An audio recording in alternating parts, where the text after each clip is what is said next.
السلام عليكم ورحمة الله وبركاته. كلنتي وعن أرضي ميل بجوتان كسر هذا مركلي 10 دين تاعناها أي كمبيوتر بيزك 10 كان maanta adduunyada waxaan ku soo qaadan doonaa sida documentiga magaca looga bedelo rename loogu sameeyo sida documentiga loo open gareeyo ama loo furo sidoo kale documentiga sida loo copy gareeyo sida paste loo dhaw meel kale loo dhigo iyo sidoo kale ugu dambeyntii sida loo tiro ama delete loo dhaw documentigaasi sidoo kale waxaan soo qaadan doonaa adduunyada sida folderkaada ama sidoo kale sida documentigaada aan protected ugu samaysan lahayd oo password ah ugu xiran lahayd okay si qof kale ee xogtaada aysan u akhrin haddaba kusoo dhawaada muuqaalka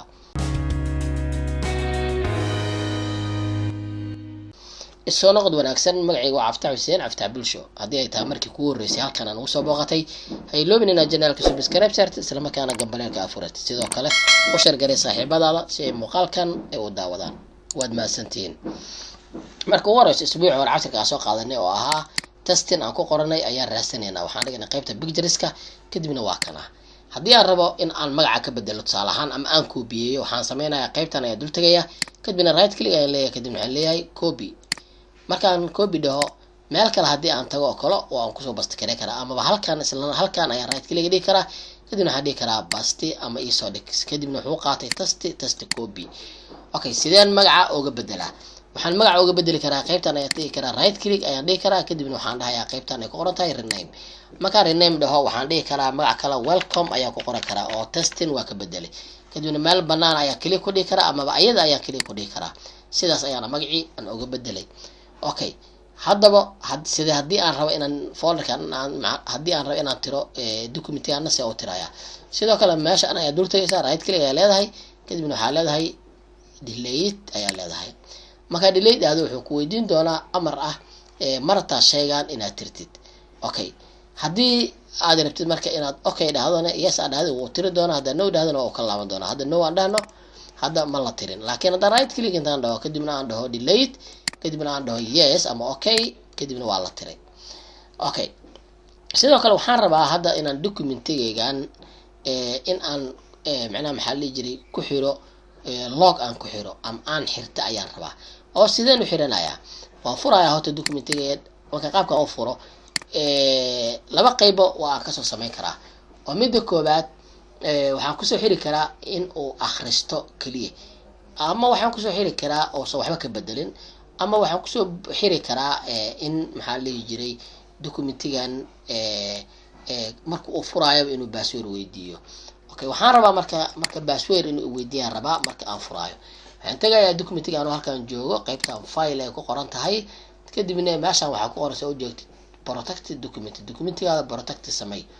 qaybtan hadda si furo waxaa ku qoran mark as final macnaha let readers allow now the document is the final and make it the read only in akhri karaan kaliya oo galow isa waxba ka bedeli kara kana maxaa waaye markaa furaysid ba password weydii kana waxaa waaye control the type of people who can this document furi karo okay dadka furi karo ayagana macnaha u ogolow kana maxaa waaye access remove ability usi inaan la daabici karo iyo inaan la daabici karin okay unrestricted waa hadda restricted dhigi kartaa kadibna okay intana maxaa ku qoran ensure waxyaabahaas ku qoran okay good hadda waxa ta ugu muhiimsan markaan rabno documentigan inaan soo furno ayaan rabnaa inaan ku xirno kan ayaan qaadanayna oo require documenti weydii documentigan to open this document markaa furayso documentigan password weydii kaliya ku dhahayaa kadibna waxaan gelinayaa 1 2 3 ayaan geliyay kadibna waxaan dhihi doonaa okay haddana mar labaad ku celiyo dhihi doonaa 1 2 3 ayaan geliyay kadibna okay aan dhahayaa hadda hadii documentigayga aan iska soo xiro oo aan soo xiro oo hadda double click aan dhaho wuxuu weydiin doonaa password geli kadibna waxaan dhihi doonaa 1 2 3 ayaan gelin doonaa kadibna okay aan dhihi doonaa hadda sida u jeedid documentigayga waxba uu weydiiyay laakiin hadda waxaan sameyn karaa Soomaali han noolaato ayaan bedeli karaa waxaan ku bedeli karaa walaal aan ku bedeli karaa fiiriya walaal waa qalad okay marka waxaan rabaa oo kale in aan documentigan waxba laga bedelin okay documentigan waxba laga bedelin oo kaliya la akhristaan rabaa qofka hataa password ku soo galo muxuu sameynayaa qaybta waxaan tagayaa preview aan tagayaa kadibna waxaan leeyahay haddana sidoo kale restrict kadibna marka restrict qaybtan ayaa imaan karaa ama halkan ayaa anoo joogo maadaama already restrict aan ku sameeyay ayaa waxaan furi karaa qaybtan ay ku qoran tahay no read only ayaa waxaan dhihi karaa qaybta waxa ka sameysaa no read only ka dhig kadibna waxaan dhihi karaa qaybtan waxaan dhihi karaa kadibna yes start aan dhihi karaa protection kadibna waxaan gelin karaa 1 2 3 kadibna waxaan gelin karaa hadana 1 2 3 laba mar aan geliyo kadibna okay aan dhihi karaa hadda haddii aan tabcan inaan kan tiro kul uga diidaya ma tiri kari sababta maxay tahay protecting kale aan ku xiran oo marka hadda aan soo furo maxaa la yiraahdaa xogteeda marka soo furo marka uu rasa passwordka banaanka oo hore u weydiin doonaa okay markaan geliyo oo gudaha soo galeen haddaan dabcatan inaan tiro ma tiri karo okay laakiin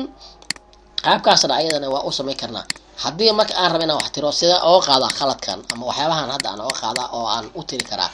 qaybtan stop protection ayaa tagaysaa kadibna waxay leedahay 1 2 3 ayaa leedahay kadibna okay ayaa leedahay haddaan doorto waa tiri karaa okay good sidoo kale sidee aan macnaha maxaa la jiray ayadana aan uga qaadaa folderka markaan soo furayo maxaa la isheeray documentigan sida ayadana passwordka uga bixiya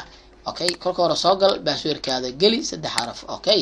kadib marka inta imaatid waxaad tagtaa qaybta fileka maxaa rabaa inaan protectionka ama protectionka aan ka qaado marka la soo galayo passwordka lagu soo galayo kadibna qaybtan imow ayada ku dhufo naftirkeeda qaybtan fur kadibna waxaa dhahdaa qaybtii hore ku furo oo openka aad ku dhufo kadibna passwordkan baabi'i oo delete dheh kadibna okay dheh kadibna iska close garay kadibna save dheh hadda haddii aan soo furo oo testingkan aan soo furo wax password ay ma weydiin doono waxaan filayaa inaa casharkan muhiimada uu leeyahayna wax badan aa ka faa'iideen intaas ayaan kusoo gabagabeynaynaa casharkeena tan inta kulmi doona casharadeenna xiga waxaa idinku dhaafayaa nabadiino wasalaamu calaykum waraxmatullaahi wabarakaatuh